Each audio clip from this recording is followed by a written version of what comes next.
This is a video about Osmington Bay, the Year 6 school trip. Really sorry we can't have you in the hall, but for obvious reasons that's not something we can do at the moment.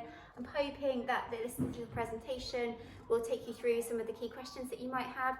But if at the end you still do have questions, if you send me an email, I will get back to you. If there are lots of them, then I'll create a frequently asked questions which can go out.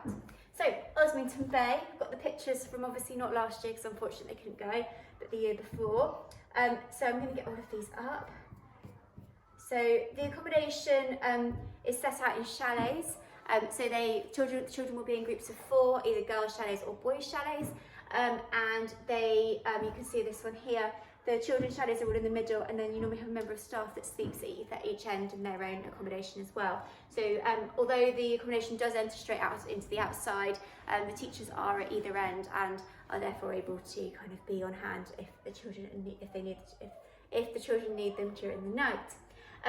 They are set up in 2 sets of bunk beds, so one on top, one on the bottom, and each cabin chalet has a ensuite bathroom, so toilet, sink, shower, that children can have their things.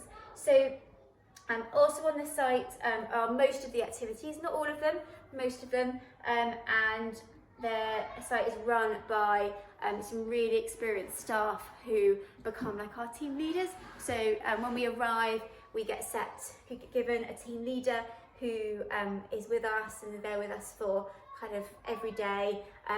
They oversee our evening activities. They check in with us at lunchtime and breakfast time and dinner time to make sure that we're having a good, doing well, and that we've been having a lot of fun. There will be a little bit of free time, and in those times there are opportunities to play on the big green spaces that are outside, and we can also do kind of a few other things as well. We're really lucky, the site, I don't know if there's one of the pictures, here we go, we've got it's like a volleyball court and a basketball court and a football pitch as well where the children can play. We also are on the edge of the cliff, don't mean to sound dangerous, but we can walk down to the beach, which is lovely. Obviously that's all locked up at night, it's not something which can be accessed if the children don't have an adult with them, but it's another visit that we can do. And as I said, although most of the activities are done on site, some of them are done off site, like raft building, dragon boating, and then things like hiking. So depending on what activities we are assigned depends on if we'll be on site the whole time or if we will be going off site. So our meals, they provide breakfast, lunch and dinner every day, and we have an allocated time slot which is the same throughout our whole stay, and so it's very well set up.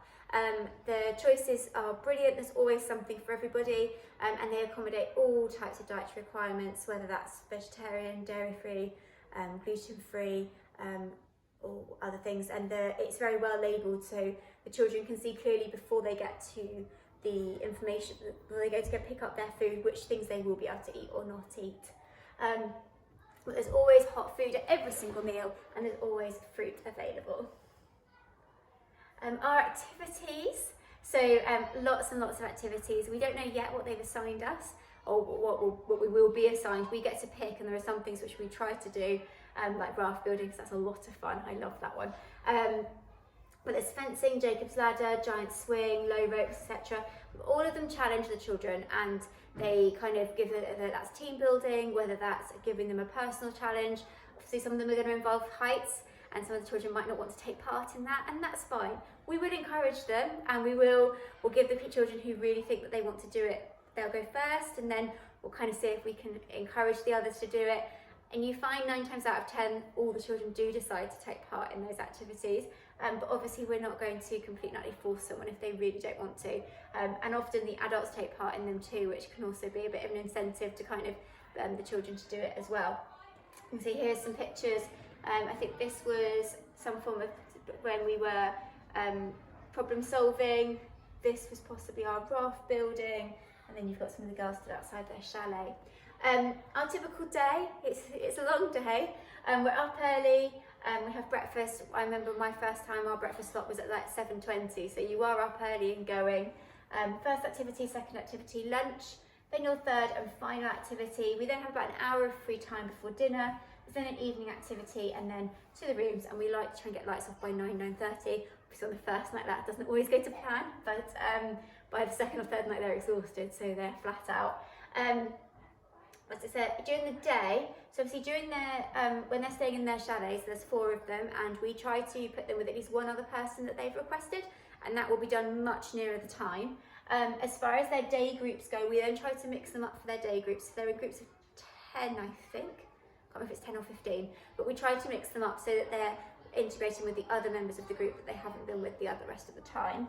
And it means that then they're kind of trying different things and getting those different experiences. But for a lot of these things, all meal times, everyone's together, all evening activities are together, so all free times together. So there's a lot of times where we are together, even if we're split up into smaller groups during the day. So when are the children going? Going in the spring term. So Monday the 15th to Friday the 19th of March 2021. Fingers crossed.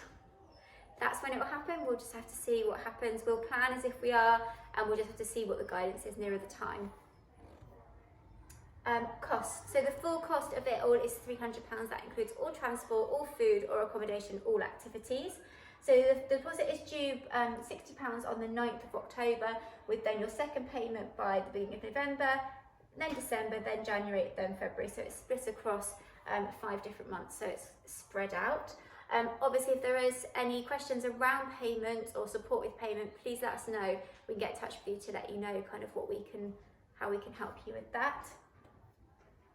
And any questions that you do or might still have, please email me. I've been down, I haven't actually gone with Westfield before, but I've gone with a previous school, and I've gone 3 times, I think. So I know the site very well, been involved with the activities quite a lot, and so I should be able to answer most of your questions. Obviously, if they're COVID related, we don't have the answer at the moment. So as I said, I mean, if we can't go because of COVID reasons, then there would be a refund and things involved in that anyway. But at the moment, we are going to plan as if we are going ahead, and we will see nearer the time. So yes, as I said, if you have any questions, please email me, and I will get back to you and let you know any answers that you need. Okay, take care. Thank you. Bye.